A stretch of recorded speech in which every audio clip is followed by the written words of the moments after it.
Hello అండి. Non veg తినని వాళ్ళకి ఇది చక్కటి రెసిపీ. ఇది మనం మటను, చికెను మర్చిపోవచ్చు. అంత బావుంటుంది.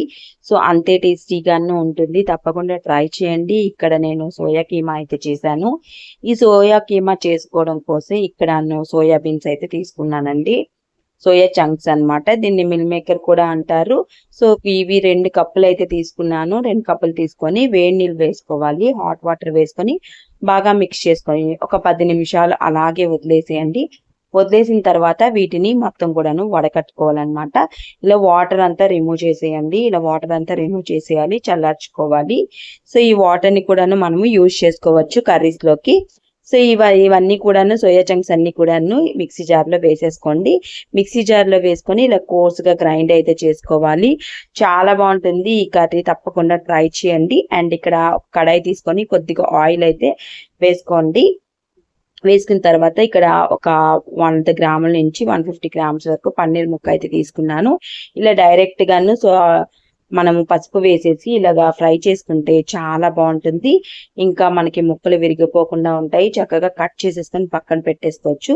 ఇక్కడ అలాగే అదే ఆయిల్‌లోని కొద్దిగా జీలకర్ర అలాగే చిన్న ఎండుమిర్చి, బిర్యానీ ఆకు, దాల్చిన అయితే వేసేసుకొని కొద్దిగా లైట్‌గా 1 మినిట్ ఫ్రై చేసుకొని ఒక్క ఉల్లిపాయ కట్ చేసేసుకొని వేసేసుకోండి. ఇలా కట్ చేసేసుకొని వేసేసుకొని వీటిని కంటిన్యూస్‌గా కలుపుతూ ఇక్కడ లైట్‌గా బ్రౌన్ కలర్ వచ్చేంత వరకు వేయించుకోవాలి. ఇప్పుడు అల్లం వెల్లుల్లి పేస్ట్‌ని ఒక 1 టీ స్పూన్ వేసుకొని పచ్చి వాసన పోయేంత వరకు వేయించుకోండి. 1 నిమిషం పాటు వేయించుకున్నాక ఇందులో మసాలాలను అయితే యాడ్ చేసుకోండి. ఇక్కడ కొద్దిగా పావు చెంచా పసుపు అలాగే అర టీ స్పూన్ కారం అయితే వేసుకుంటున్నానండి. అలాగే కొద్దిగా సాల్ట్ వేసుకోవాలి. టేస్ట్‌కి తగ్గ యాడ్ చేసుకోండి. ఇక్కడ 1 టీ స్పూన్ వరకు వేసుకున్నాను. అలాగే జీలకర్ర పొడి అయితే వేసుకోండి హాఫ్ టీ స్పూన్. అలాగే గరం మసాలా కూడా వేసుకోండి హాఫ్ టీ స్పూన్. ఈ మసాలాలని కలిపేటప్పుడు ఇంకా మనకి ఆయిల్ ఎక్కువ ఉండదు కాబట్టి కొద్దిగా వాటర్ వేసుకుంటే సరిపోతుంది. మసాలా చాలా బాగా వేగుతుంది. ఈ టిప్ అయితే తప్పకుండా ట్రై చేయండి. ఇంకా బాగా వర్క్ అవుతుంది. అడుగు పట్టకుండా ఉంటుందన్నమాట. అలాగే టమాటా పేస్ట్ ఒక 2 టమాటాలని పేస్ట్ చేసుకున్నాను. ఈ టమాటా పేస్ట్ యాడ్ చేసేసుకొని బాగా మిక్స్ చేసేసుకోవాలి. ఒక నిమిషం మనం ఇలా కుక్ చేసుకుంటే కనుక పైకి ఆయిల్ అనేది వచ్చేస్తుంది. ఇదే సమయంలో మనం పక్కన కీమా లాగా చేసుకున్నాం కదా. సో, ఈ సోయా కీమా అంతా కూడా ఇందులో యాడ్ చేసేసుకోండి. ఇలాగా బరకగా చేసుకున్నాం కదా.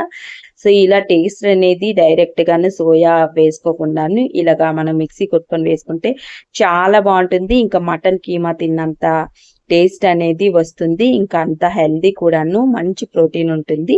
సో, మూత పెట్టుకొని ఒక 5 మినిట్స్ అయితే అలాగే వదిలేయండి. బాగా కుక్ అయిపోతుంది.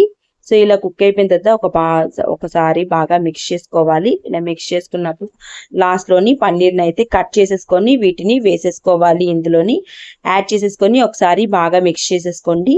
సో, ఇలా మిక్స్ చేసేసుకున్న తర్వాత ఇంకొద్దిగాను వాటర్ అయితే యాడ్ చేసేసుకోవాలి. లేకపోతే మీరు ఇందులోని కొద్దిగాను మజ్జిగను గాని, పెరుగు గాని వేసుకోవచ్చు కావాలంటే. సో, ఇలా వాటర్‌ని కొద్దిగా యాడ్ చేసేసుకొని మూత పెట్టేసుకొని కుక్ చేసుకుంటే కర్రీ అనేది రెడీ అయిపోతుందండి. తప్పకుండా ట్రై చేయండి. చాలా బావుంటుంది. రోటీస్‌లోకి అలాగే బిర్యానీస్‌లోకి, నార్మల్ రైస్‌లో కూడా చాలా బావుంటుంది. తప్పకుండా ట్రై చేసి ఎలా వచ్చిందో కామెంట్ చేయండి. అండ్ వీడియో నచ్చితే తప్పకుండా లైక్ చేసి సబ్స్క్రైబ్ చేసుకోండి. నెక్స్ట్ వీడియోలో కలుద్దాం. అంతవరకు బాయ్ బాయ్. Take care.